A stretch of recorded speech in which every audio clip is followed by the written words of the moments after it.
recipe, you're gonna need 2 tomatillos. First, you need to boil them. What I do is I put the stem downside in the pot, boil them until they start changing color. If you notice here, see how it's darker by the stem and a little lighter on the bottom? That's how you want them, because if you overcook these, they'll go bitter.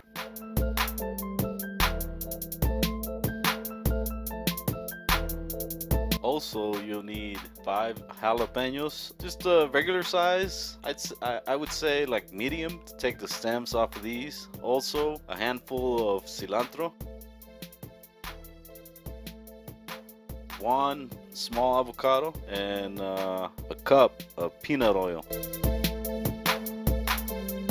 First, we're gonna start by putting in the jalapeños. Add all these to the blender. Second, you're gonna add the cup of peanut oil.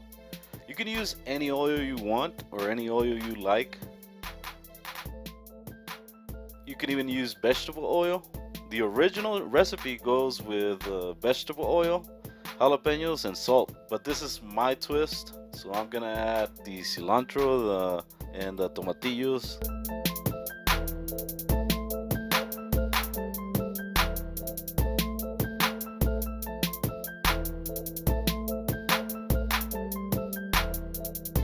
Tomatillos are gonna give it like a citrusy flavor. So after you add the jalapeños and the oil and you get it going, once you see the mixture come together, then you throw in the tomatillos. You let it blend smoothly.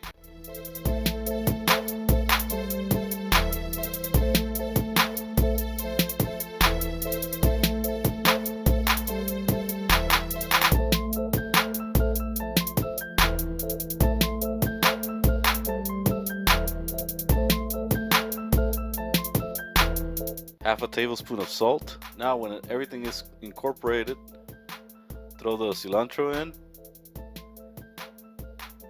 At this point, if you want, you can stop it so the cilantro won't mix all the way. But here, because I was in a rush, I just let it go. But I recommend you stop it after you kind of just blend the cilantro a little bit. Then dump in the avocado.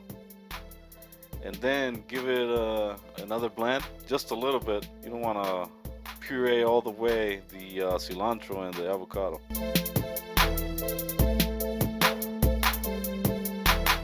I mean, and you could puree it all the way, that's not a problem.